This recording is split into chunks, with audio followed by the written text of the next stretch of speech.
Hello my dear friends, hope so you all are fine. Welcome back to my channel English by Nidhi 22. कल हमने letter सी complete किया था from a glossary of literary terms by M H. Abrams. So today we will cover letter D. Our first term is descendants, artistic, literary and artistic movement of the late 19th century. Emphasizes beauty, luxury, artificiality, sensual pleasure and the decline of moral values. Descendants movements also believe in art for art's sake, value beauty over morality or social purpose. As we all know, in aesthetic movement, we also focus on the art for art's sake. The descendant movements, also known as extreme form of aestheticism. Okay. The descendant focus on emphasize on drugged perception, sexual experimentation. Later beat poet in the jazz age or also they also take drugs or some type of poisonous substance which will जिससे कि वो अपने जो इस world है इससे अपने आप को दूर रखे एंड कुछ एक ऐसी सिचुएशन में चले जाए जिसमें वो सिर्फ अपने आर्ट के प्रति ही कंट्रीब्यूट करे, ना कि जो हमारी सोसाइटी है उसके. तो इसलिए ये अपने ड्रग्स वगैरह कुछ इस टाइप के पॉइजन या सब्सटेंस लेते थे ताकि ये सिर्फ जो आर्ट है जो ये करना चाहते हैं उसी में फोकस रहे, ना कि जो हमारी सोसाइटी है उसके बारे में सोच के. तो इसके एग्जांपल्स हैं Oscar Wilde, the picture of Dorian Gray. कल मैंने आप लोगों को बताया था in the previous video the aestheticism, the picture of Dorian Gray also important work of aestheticism, but it also contain descendants because it is extreme form of the aestheticism. The next is Charles Baudelaire, the flowers of the evil. So our next term is reconstruction. Reconstruction establishes the boundaries or subvert the system of language. इसके reconstruction के originator हैं Jacques Derrida, French thinker थे ये and later explore by Martin. Read something.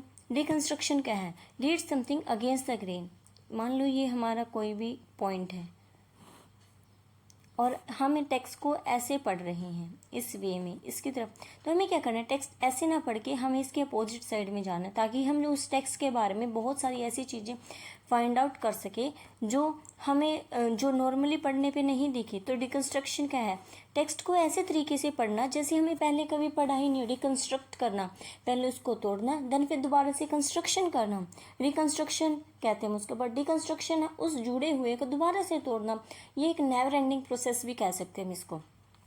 Read text in a different perspective and explore new ideas और new things और new theme. Nothing outside the text. जैसे कि हमें text के बाहर तो कुछ भी नहीं है ना, टेक्स्ट के अंदर ही है सब कुछ.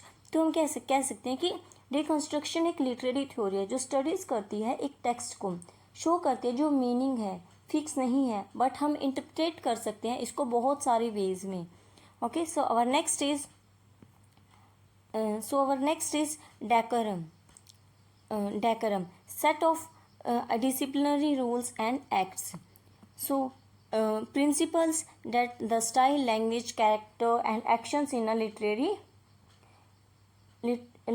work should be appropriate to the subject, setting and the situation. Decorum क्या है? डेकोरम है एक मतलब प्रॉपर बिहेवियर, अप्रोप्रिएट लैंग्वेज और सुटेबल एक्शंस जो हम किसी भी सिचुएशन या फिर कैरेक्टर के अकॉर्डिंग करते हैं. जो रूल्स है किसी कैरेक्टर को हम कैसे बिहेव करना चाहिए, जो प्रिंसिपल्स हैं that known as decorum. So next is deus ex machina. Latin word used for a god from a machine. In miracle plays when a god saint come and find the solution of the problem. हम इसमें कह सकते हैं कोई भी जैसे कोई problem है हम किसी भी प्लेस वगैरह में देखते हैं कि जो प्लेस वगैरह में ऑर्डिनरी लोग जो रीडर्स हैं या फिर जो कैरेक्टर्स हैं वो आमतौर पे जो उनकी प्रॉब्लम्स के सॉल्यूशन वो नहीं बता सकते. वो उस टाइम पे एक ऐसी कैरेक्टर को इंट्रोड्यूस करते हैं जो या तो सेंट को या फिर जो गॉड को रिप्रेजेंट कर रहे हैं. हम उसको कहते हैं deus ex machina to solve the immediate और the tragic problem in the play, resolve the drama of the human character. Examples है इसके चार्ल्स डिकन्स का प्ले है, ओलिवर ट्विस्ट में भी हम, Thomas Hardy Tess of the D'Urbervilles, Brecht का Threepenny Opera. So next is so next term is didactic literature. What do you mean by, आप क्या समझते हो डायडेक्टिक लिटरेचर से? डायडेक्टिक होता है हम जब किसी को बोल के समझाते हैं, लिटरेचर किसी बोल के समझाते हैं, मोरल वैल्यूज़ या something like that. So didactic literature teach moral values and give instructions. किसी को हम मोरल वैल्यूज़ देते हैं और उनको इंस्ट्रक्शंस देते हैं. Applied to works of literature that are design to expound a branch of knowledge. जो एक हमें ब्रांच ऑफ नॉलेज देते हैं. जैसे कि हम एम कर डायडेक्टिक लिटरेचर क्या एम करता है मोरल वैल्यूज़ को, नॉलेज को, या फिर हमें कुछ लाइफ लेसन्स के बारे में बताने की कोशिश करता है. हमने बचपन में बहुत सारी पंचतंत्र की कहानियाँ सुनी हैं. वो क्या करती है, वो हमें एनिमल फेबल्स के बारे में बताती है, ग्रीड टाइम एंड इस टाइम से रिलेटेड बहुत सारी इस टाइप की जो हमें थीम्स वगैरह बताती है, जो हम अपने रियल लाइफ में उनको देखते हुए सीखते हैं कुछ ना कुछ. जैसे मोस्ट इम्पोर्टेंट है the tortoise and the hare, हमने बचपन में सुनी है. तो इसी तरह इंग्लिश लिटरेचर या फिर बाकी में बहुत सारे एग्जाम्पल्स है, जैसे divine comedy, paradise lost and the Pilgrim process. So our next term is dissociation of sensibility. Dissociation of sensibility given by T.S. Eliot in the Metaphysical Poets. ये इसका ऐसे है, उसमें दिया था. Dissociation of sensibility क्या है? ये कहते हैं dissociation of sensibility का मतलब है separation of thought and feeling in poetry.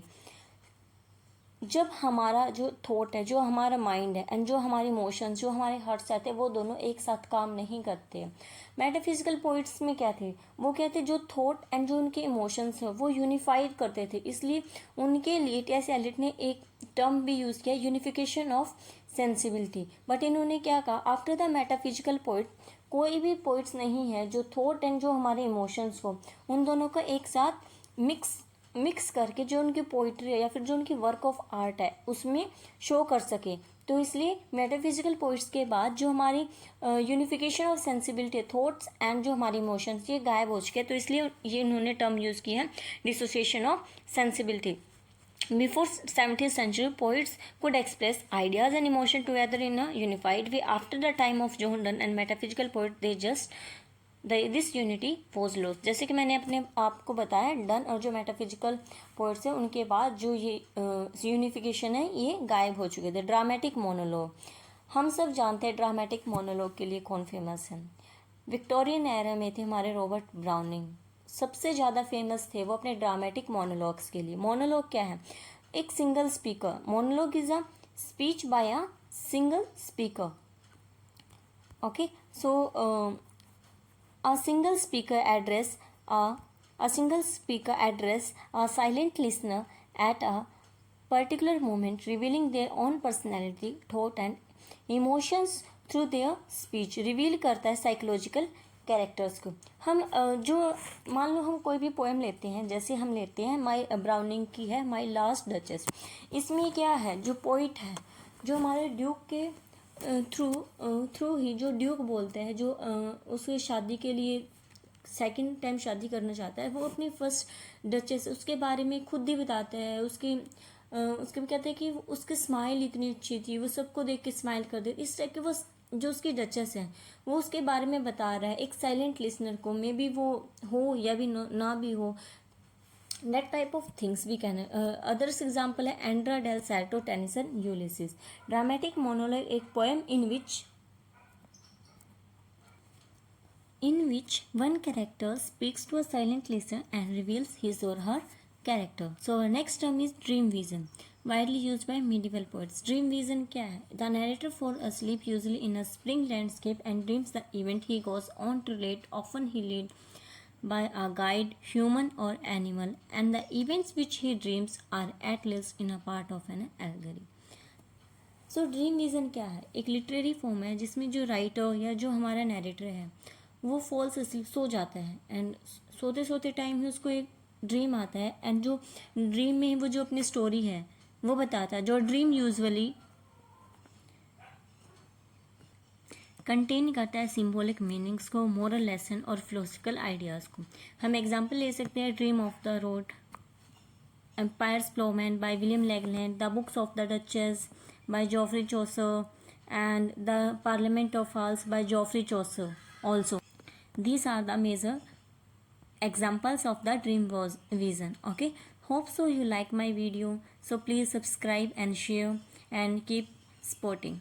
Thank you for watching.